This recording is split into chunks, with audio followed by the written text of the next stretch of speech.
రేవంత్ రెడ్డి ఏమంటాడు, కిమ్ రాజ్యమే బీజేపీ లక్ష్యం.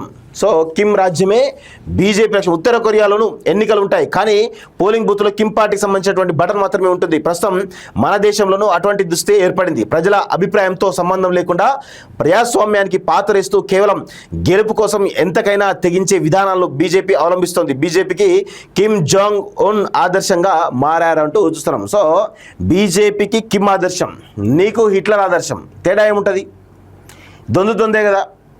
సో ఇక్కడ విషయం ఏంటంటే, ఎన్నికల ప్రక్రియ ఏదైతే అబాసు పాలిస్తుందో బీజేపీ, దానికి మీలాంటి వాళ్ళ మద్దతు దొరుకుతూ ఉంది. ఈరోజు మీనాక్షి నటరాజన్ సంబంధించినటువంటి సమాచారం ఏదైతే లీక్ అయిందో అది 100% వేం నరేందర్ రెడ్డికి రిటర్న్ గిఫ్ట్ మీరు ఇవ్వడం జరిగింది అనేది చాలా స్పష్టంగా నేను నిన్న స్టోరీలో చెప్పడం జరిగింది.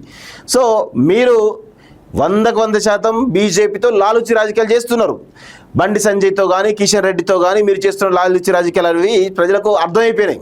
సో బండి సంజయ్ కుమారుడు బండి బైరది విషయంలో మీరు ఏ విధమైనటువంటి ధోరణి అవలంబించారో ప్రజలకు చాలా క్లారిటీ ఏర్పడింది. మీరు ఇక అసలు కాంగ్రెస్లో ఉన్నటువంటి బీజేపీ లీడర్ అనేది చాలా స్పష్టంగా అర్థమైపోయింది. మీరు వచ్చే రోజుల్లో కూడా ఇప్పుడు కాంగ్రెస్ పార్టీ అధికారంలోకి రాదు, కాకపోతే 20 సీట్లు 30 సీట్లు గెలిచే అవకాశాలు ఉంటాయి కదా, వాటితోటి బీజేపీతో ములాఖాత్ అయ్యి రాబోయే రోజుల్లో కూడా మీరే ముఖ్యమంత్రి అవుతారనేటువంటి ఒక బలమైనటువంటి రాజకీయ వర్గాల్లో చర్చ జరుగుతూ ఉంది. దాని గురించి కూడా సమాధానం చెప్పాలి. మీరు ఏంటంటే ఏదో బలంగా అభిప్రాయం చెప్తున్నా అని అనుకుంటున్నారు, కానీ తెర వెనుక మీరు బీజేపీతో చేసే రాజకీయాలను కూడా ప్రజలకు క్లియర్గా అర్థమైపోతున్నాయి. ఇవి ప్రజల ఏమంటారు, రాహుల్ గాంధీ తోటి రేవంత్ భేటీట, రాష్ట్ర ప్రభుత్వ ప్రగతిని రాహుల్కి వివరించిన సీఎం. మీనాక్షి నామినేషన్ తిరస్కరణపై రాహుల్ ఆరా. సో దొంగనే పక్కన పెట్టుకొని మీరు దొంగ అని ఎదురు చూసినట్టుగా కనబడుతూ ఉంది. అసలు మీనాక్షి నటరాజన్ సంబంధించినటువంటి అంశాన్ని మీరే లీక్ చేసి ఈరోజు ఏం తెలియనట్టు శుద్ధపూస ముచ్చేట్లు మళ్ళీ రాహుల్ గాంధీతో మాట్లాడుతూ ఉన్నారు. అసలు రాహుల్ గాంధీకి బుద్ధి ఉండాలి. మీలాంటి వాళ్ళని సీఎం చేశారంటే రాహుల్ గాంధీ లాంటి వాళ్ళకు బుద్ధి ఉండాలి. సో ఆయన అమాయకుడిని చేసి ఆట ఆడుతూ ఉన్నట్టుగా చాలా స్పష్టంగా అర్థమవుతుంది. ప్రజల ఓట్లతో పని లేకుండా గెలిచేటువంటి ప్రయత్నం. మీనాక్షి నామినేషన్ తిరస్కరణ ఆకుట్రే. గాంధీ గాడ్సే రాజకీయాలు పోయాయి. గాంధీ కిమ్ పాలిటిక్స్ మొదలయ్యాయి. నితిన్ నబీన్తో రిటర్నింగ్ అధికారి కుమ్మక్కు. కోర్టులో పిటిషన్ వేసి ఆ సీటు గెలుచుకుంటాం. కోర్టులో పిటిషన్ వేసి గెలుచుకుంటే ఆల్రెడీ కోర్టులో తిరస్కరణ గురైంది. సో కోర్టులు కూడా ఏ విధంగా మ్యానిపులేట్ అయినాయో చాలా స్పష్టంగా అర్థమవుతుంది. అంటే ఇది దేశంలో ఉన్నటువంటి అన్ని వ్యవస్థలు కూడా, ఎన్నికల వ్యవస్థ నిర్వీర్యం అయిపోయింది. అదేవిధంగా కోర్టులు న్యాయస్థానాలు నిర్వీర్యం అయిపోయినాయి. ఏ అడ్మినిస్ట్రేటివ్ సర్వీస్ అయితే ఇక దారుణంగా అయిపోయింది. పోలీస్ సర్వీస్ ఇంకా దారుణంగా అయిపోయింది. ఇక పొలిటికల్ వ్యవస్థ గురించి ఎంత తక్కువ మాట్లాడితే అంత మంచిది. సో చాలా స్పష్టంగా ఎన్ని వ్యవస్థలన్నీ కూడా గూడు పుటానిలాగా ఒకటైపోయినాయి. మొత్తం దేశాన్ని అధోగతి పాలు చేస్తున్నట్టుగా చాలా స్పష్టంగా అర్థమైపోతుంది. ఆర్ఓ చేసింది రైట్ అని సుప్రీంకోర్టు చెప్పలేదు. దేశంలో ఫిరాయింపులకు ఆద్యుడు కేసీఆర్.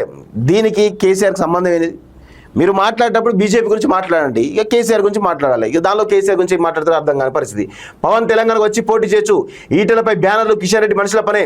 గూఢచర్యమే కేసీఆర్ను ముంచింది. మీడియాతో ఇష్టాగోష్ఠిలో సీఎం రేవంత్ రెడ్డి అంటూ చూస్తున్నాం. సో ఈటలపై బ్యానర్లు కిషన్ రెడ్డి మనుషులపై. ఇక్కడ కూడా బండి సంజయ్ని సేవ్ చేసే ప్రయత్నమే. అంటే ప్రతిసారి కూడా క్విడ్ ప్రోకో రాజకీయాలు ఏంది? ఇవే, నేను నీకు అది చేస్తాను, నువ్వు నాకు ఇది చేయి, ఇవే. ఇప్పుడు చాలా స్పష్టంగా ఈటలపై బ్యానర్లు కిషన్ రెడ్డి మనుషుల పనే అని చెప్పేసి తెలుస్తా అని రేవంత్ రెడ్డి చెప్తా ఉన్నారు. మరి కిషన్ రెడ్డి మనుషుల పని అయితే కిషన్ రెడ్డి అరెస్ట్ చేయాలి, చేస్తావా? ఒక ముఖ్యమంత్రిగా, హోంమంత్రిగా ఒక మాట అన్నావు కదా. సో ఈటలపై బ్యానర్లు వేసింది కిషన్ రెడ్డి మనుషుల పనే అని చెప్పేసి అంటున్నావు కదా. ఒక హోంమంత్రి స్థాయిలో ఉన్న వ్యక్తి అన్నప్పుడు కిషన్ రెడ్డిని కూడా అరెస్ట్ చేయాలి కదా. రామకృష్ణను అదేవిధంగా కొంతమంది అరెస్ట్ చేయడం కాదు, కిషన్ రెడ్డి కూడా అరెస్ట్ చేయాలి. చేస్తావా? చేసే దమ్ముందా? ఈ విధంగా అన్ని బండి సంజయ్ని కాపాడేటువంటి ప్రయత్నం రేవంత్ రెడ్డి చాలా బలంగా ఇప్పటికి కూడా చేస్తున్నటువంటి విషయం చాలా స్పష్టంగా అర్థమైపోతుంది. సో ఇన్నాళ్ళు మహాత్మా గాంధీని హత్య చేసినటువంటి గాడ్సేను ఆదర్శంగా తీసుకున్నటువంటి బీజేపీ ఇప్పుడు ఉత్తర కొరియా నియంత కిమ్ జాంగ్ ఉన్ను ఆదర్శంగా తీసుకుంటుందని ముఖ్యమంత్రి రేవంత్ రెడ్డి అన్నారు. ప్రజలు ఓట్లు వేయకపోయినా అక్రమ పద్ధతిలో ఎన్నికల్లో విజయాలు సాధిస్తుందని చెప్పారు. మొన్న హిట్లర్ గురించి మాట్లాడండి కదా, హిట్లర్ ఆదర్శం అని చెప్పేసి మాట్లాడింది కదా. ఇప్పుడు దాన్ని డైవర్ట్ చేయడానికి ఇదొక పన్నాగం అన్నట్టు, ఇంక తప్ప ఏమీ లేదు, ఉత్తదే.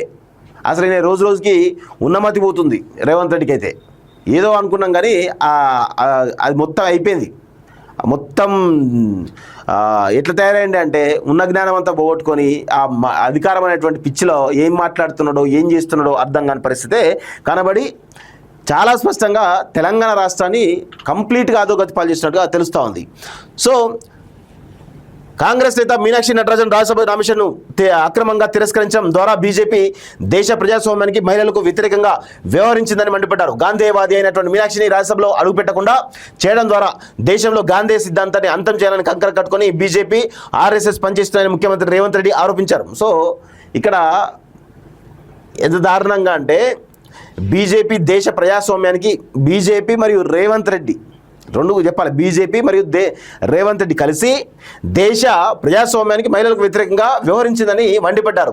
సో గాంధేవాది అనే మీనాక్షిని రాజ్యసభకు అడుగులు పెట్టకుండా చేయడం ద్వారా దేశంలో గాంధీ సిద్ధాంతాన్ని అంతం చేయాలని కంకణం కట్టుకున్నాడు రేవంత్ రెడ్డి అనేది చాలా స్పష్టంగా అర్థమైపోతుంది.